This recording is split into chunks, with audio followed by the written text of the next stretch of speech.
आलीदेखि थालीसम्म, गोठदेखि ओठसम्म आवाज विहीनको आवाज, यो हो कृषि टेलिभिजन। हामी छौँ 24 घण्टा तपाईँको साथमा। नमस्कार, म कपिल खड्का। कृषि टेलिभिजनको साप्ताहिक कार्यक्रम डेरी दर्पणमा यहाँहरूलाई स्वागत छ। दर्शकवृन्द, हामी यस कार्यक्रममा समग्र डेरी क्षेत्रमा भएका गतिविधि, प्रगति, समस्या र यससँग सम्बन्धित विभिन्न विषयवस्तु समेट्दै आइरहेका छौँ। सोही क्रममा आजको श्रृङ्खलामा हामी छाडा चौपायालाई कसरी व्यवस्थापन गर्ने, छाडा गाई तथा बहरबाट कसरी आर्थिक उपयोग गर्न सकिन्छ भन्ने विषयमा चर्चा गर्न गइरहेका छौँ। दुध दिएर थाकेका, उमेर पुगेका रोगी गाई, बहर तथा गोरु अनुत्पादक मानिन्छन्। नेपालको कानुन तथा धार्मिक मान्यता अनुसार गाई गोरुको वध गर्न वा निकासी गर्न पाइँदैन। त्यसैले दुध दिन छाडेपछि वा गाईले बहर जन्माएको खण्डमा तिनलाई बजार क्षेत्रमा ल्याएर छाडिदिने परम्पराले छाडा पशु चौपायाको सङ्ख्या दिन प्रतिदिन बढ्दै गएको छ। यस्तै पशु चौपाया नियन्त्रण गर्न सम्बन्धित निकायले व्यवस्था गर्दा समस्या बेकराल बन्दै गएको छ।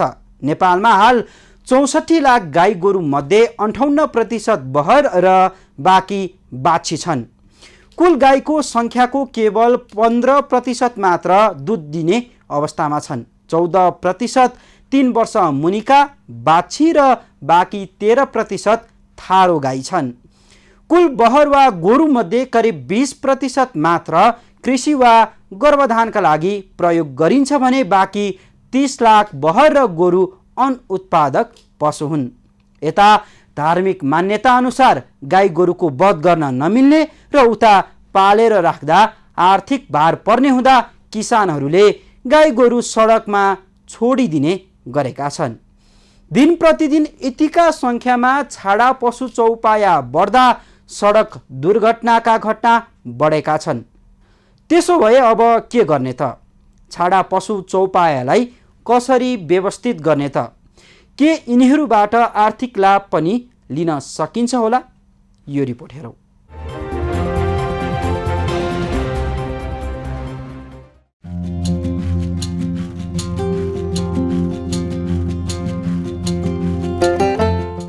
बुढी, दुध दिएर थाकेका, रोगी गाईहरू तथा कृषि कार्यमा अनुपयुक्त बहर तथा गोरु अनुत्पादक मानिन्छन्।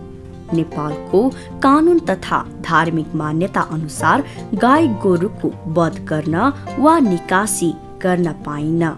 यस्तो अवस्थामा पशुपालकले दुध नदिने गाई वा काममा प्रयोग नहुने गोरुका लागि पनि बाचुन्जेल चरीचरण, आहारा पानी, गोठको व्यवस्थापन तथा रोग व्याधि लागेमा औषधि उपचार गर्नुपर्ने हुन्छ।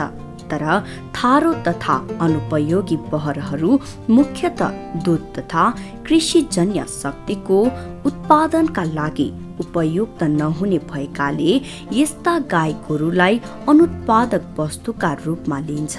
आफ्नो जीवनकालको उत्पादनशील अवस्थामा गाईले दुध तथा बहरलाई गोरु बनाएर हलोमा गाडा तान्न वा अन्य कार्यमा प्रयोग गरिन्छ भने केहीलाई साँढे बनाएर गाईलाई बाली लगाउन समेत उपयोग गरिन्छ। त्यसैले हिन्दू मान्यता अनुसार गाईलाई माता र गोरु गोवर्धनका रूपमा पूजिन्छ। नेपालमा पालिने पशुमा गाई गोरु, भैँसी राँगा, भेडा बाख्रा, याक चौरी, घोडा खच्चड, सुँगुर बङ्गुर आदि पालिन्छन्।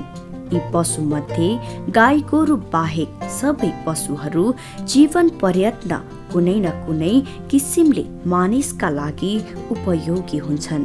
2017 को तथ्याङ्क अनुसार नेपालमा हाल 64 लाख गाई गोरु मध्ये 58% 37 लाख बहर वा गोरु र बाँकी बाछी वा गाई छन्। कुल बाछी वा गाईको सङ्ख्याको केवल 15% 10 लाख मात्र दुध दिने अवस्थाका, 14% 9 लाख 3 वर्ष मुनिका बाछी र बाँकी 13% 8,56,000 थारो गाई छन्। कुल बहर वा गोरु मध्ये करिब 20% मात्र कृषि वा गर्भाधानका लागि प्रयोग गरिन्छन्। बाँकी 30 लाख बहर र गोरु अनुत्पादक वस्तु हुन्। अर्को 3 लाख गाई बुढी र थारो अवस्थाका छन्। नेपालमा पालिने गाई मध्ये धेरै रैथाने जातका र केवल 13% मात्र बुढी दूध दिने विदेशी जर्सी तथा होल्स्टन जातका गाई छन्। एउटा गाई गोरुको औसत आयु 15 देखि 20 वर्षको हुन्छ। 3 वर्षको उमेरमा एउटा बाछीले पहिलो पटक बच्चा जन्माएर करिब 12 वर्षको उमेरसम्ममा 7-8 वटा बाछा बाछी जन्माउँछ। बच्चालाई हुर्काउन र पोषणका लागि गाईले करिब 10 महिना जति दुध दिन्छ। बच्चा दिन थाकेपछि गाईले दुध दिन पनि छाड्छ। तर आहाराको व्यवस्था बाचुन्जेल गर्नुपर्ने भएकाले कृषकका लागि आर्थिक बोझका रूपमा लिन्छ। त्यस्तै कृषि वा प्रजननका लागि प्रयोग हुने बाहेक अन्य दूध छुट्याएपछिका बाछो वा कृषि कार्यमा प्रयोग नहुने गोरु कृषकका लागि आर्थिक भारका रूपमा हुन्छन्। अनुपयोगी गाई जस्तो भने बुढो गाई, थारो गाई बुढो भएपछि ब्याउन छोडेपछि त्यस्ता गाई र बाछा बहरहरू चाहिँ ठुलो समस्याको रूपमा रहेको छ। र विश्वको चाहिँ तुलनामा नेपाल मात्र यस्तो देश हो जहाँ चाहिँ गाईलाई चाहिँ दूध उत्पादन दिने पशुको भन्दा पनि भैँसीलाई चाहिँ दूध उत्पादन पशुको रूपमा मान्यता पाएको छ। त्यसको कारण के हो भने जुन चाहिँ गाईहरूको अनुपयोगी गाईहरू छन् तिनीहरूको व्यवस्थापन पक्ष चाहिँ कमजोर भएर हो। एउटा कुरा चाहिँ एउटा हाम्रो धार्मिक मान्यता, अर्को कुरा चाहिँ नेपालको कानुनी व्यवस्था। अब गाईलाई चाहिँ अब काटमार पनि गर्न सक्दैनौँ हामीले हाम्रो चाहिँ धर्मले दिँदैन, संस्कृतिले दिँदैन, मानवताको दृष्टिकोणले दिँदैन। अर्को कुरा चाहिँ के छ भने निकासी गर्न पनि चाहिँ बन्देज लगाएको छ। अनि त थारो गाईलाई चाहिँ राखेर के गर्ने त किसानहरूले? त्यसलाई त आहारा खुवाउनु पर्यो, दाना पानी खुवाउनु पर्यो, स्याहार सुसार गर्नु पर्यो। अनि त किसानले बाध्य भएर के गर्छन् भने जब चाहिँ दुध दिने छाडो, जब चाहिँ भनौँ बाछो जन्म्यो त्यसलाई चाहिँ लगेर बाटोमा, सडकमा, सामुदायिक ठाउँमा लगेर छोडिदिन्छन्। हाल विदेशी जातका चुरो नभएका गाईको व्यावसायिक पालन, कृत्रिम गर्भाधान र कृषिमा यान्त्रिकरणको प्रयोग बढ्दै गएको हुँदा बहरको उपयोगिता कम हुँदै गएको छ। हाल नेपालमा करिब 33 लाख गाई गोरु अनुत्पादक अवस्थामा छन्। यी अनुत्पादक पशुको लालन पालनमा हुने आर्थिक भार तथा श्रमबाट बच्न कृषकले दूध छुट्याएका बाछा तथा बहर बुढी गाईलाई निर्दयपूर्वक गोठबाट धपाएर छाडा छाडिदिन्छन्। यद्यपि यसरी छाडा छाड्नु गैर कानुनी हो। यी छाडा गाई गोरु बहरहरू बाटोमा हिँड्ने, पसल, होटल तथा घरबारीका फलफुल बिरुवा खाने आदिले गर्दा सडक दुर्घटना तथा बाली नालीको ठूलो क्षति हुने गर्दछ। छाडा पशुको नियन्त्रण तथा दुरुत्साहन गर्न सरकारी निकाय तथा सम्बन्धित नगरपालिकाले समातेर कान्जी हाउसमा राख्ने, बिगो तिराउने प्रावधान पनि छ। तर पनि ठूलो संख्यामा यस्ता छाडा पशु बाटोघाटो, सडक, चौर, फोहोर फाल्ने स्थान आदिमा देख्न सकिन्छ।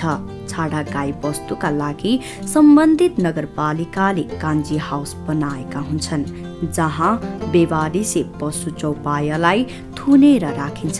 कतै कतै सामाजिक सङ्घ संस्थाले गौशाला पनि बनाइदिएका छन्। तर यी कान्जी हाउस तथा गौशालामा स्रोत साधनको कमी भएको हुँदा समुचित आहारा, पानी, गोठ घरमा स्थान तथा बिरामी पशुको औषधि उपचारका लागि समुचित सुविधा उपलब्ध हुन सकेको छैन।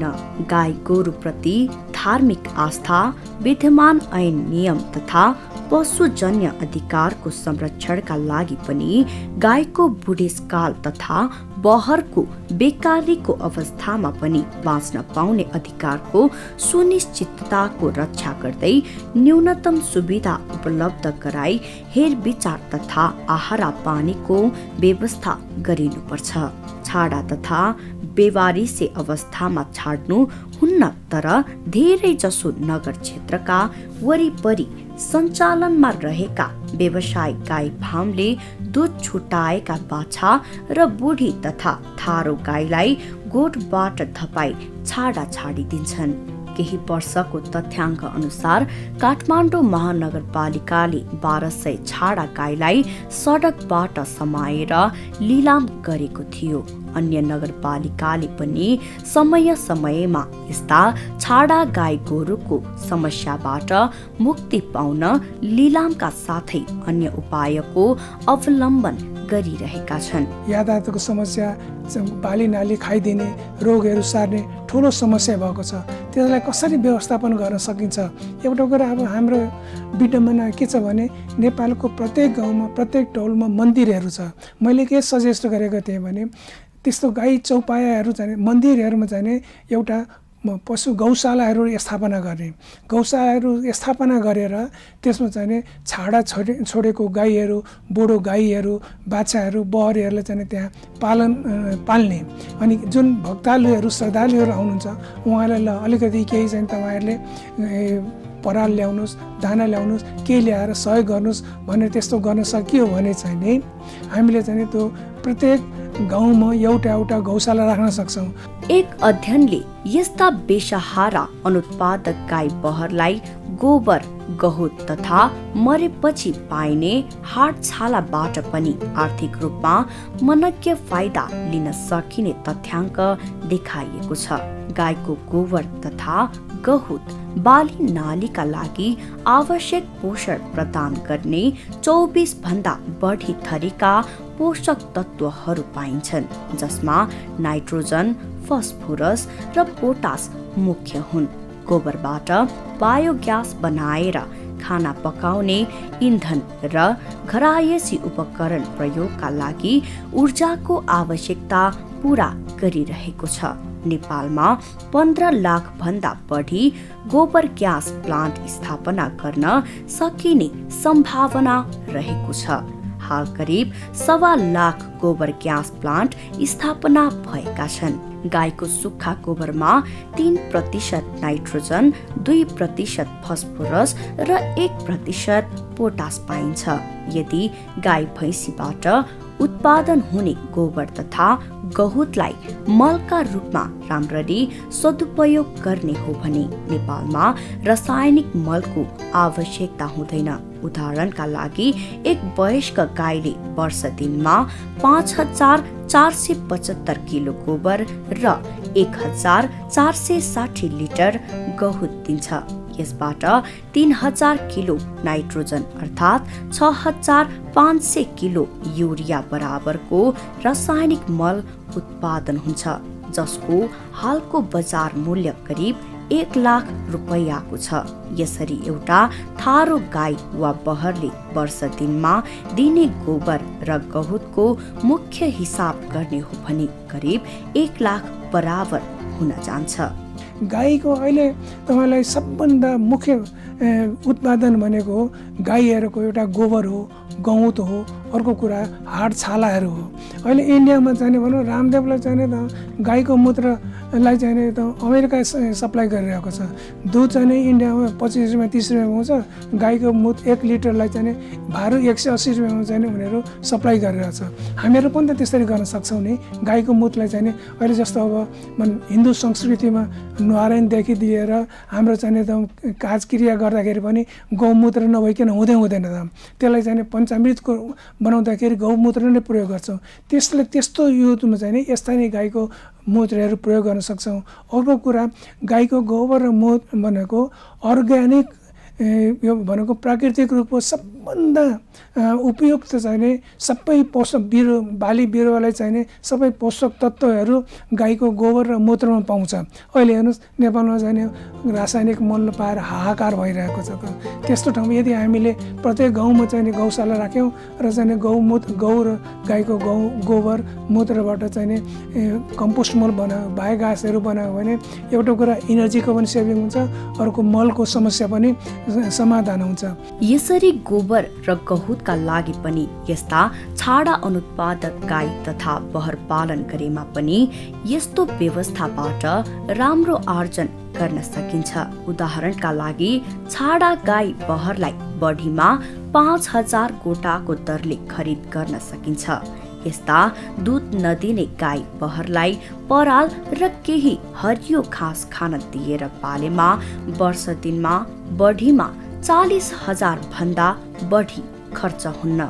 अन्य खर्च थप 5,000 परे पनि यस्ता छाडा गाई गोरुबाट वर्ष दिनमा 50,000 प्रति गाई गोरु बचत गर्न सकिन्छ। यदि रैथाने जातका गाईको गहुँत सङ्कलन गरी गौमूत्रको रूपमा धार्मिक तथा औषधिका रूपमा बजारीकरण गर्ने हो भने आन्तरिक बजारका साथै निर्यात पनि गर्न सकिन्छ। हाल भारतमा केही व्यवसायीले गौमूत्र तथा गोबरको गोइठा धार्मिक कार्यका लागि अमेरिका तथा युरोपमा निर्यात गरिरहेका छन्। छाडा तथा अनुत्पादक गाई गोरुको व्यवस्थापनको अर्को विकल्प छाडा गाई गोरुका लागि सामुदायिक वन वा ऐलानी जग्गामा बहुवर्षीय घाँस लगाएर प्राकृतिक आरक्षणको व्यवस्था गर्न सकिन्छ, जहाँ यी पशु बाचुन्जेल स्वच्छन्द रूपमा जीवनयापन गर्न पाउँछन्। बुढा थारा गाई तथा काम नगर्ने बहर गोरु कृषकका लागि आर्थिक भार मात्र हुन्।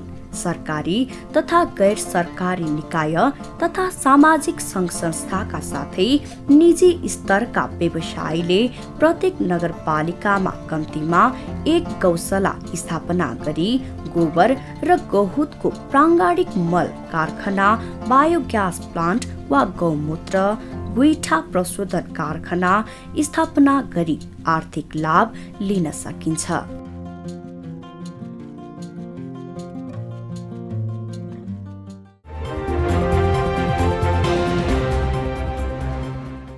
हो, यस्ता बेसहारा अनुत्पादक गाई बहरको गोबर गहुँत तथा मरेपछि पाइने हाड छालाबाट आर्थिक रूपमा फाइदा लिन सकिन्छ। गाईको गोबर तथा गहुँत बाली नालीका लागि प्रयोग गरेर बोट बिरुवाले 24 भन्दा बढी थरीका पोषण तत्त्वहरू पाउँछन्। यस्तै गोबरबाट बायोग्यास बनाएर खाना पकाउने इन्धन र घरायसी उपकरण प्रयोगका लागि ऊर्जाको आवश्यकता पूरा गर्न सकिन्छ। नेपालमा 15 लाख बढी गोबर ग्यास प्लान्ट स्थापना गर्न सक्ने सम्भावना रहेको छ। ल हेर्नुहोस् त, छाडा पशु चौपायाको सही सदुपयोगले कति धेरै फाइदा हुँदो रहेछ। अब सरकारले छाडा पशु चौपायाको व्यवस्थापन गर्न ठोस कदम चाल्न ढिला गर्नु हुँदैन।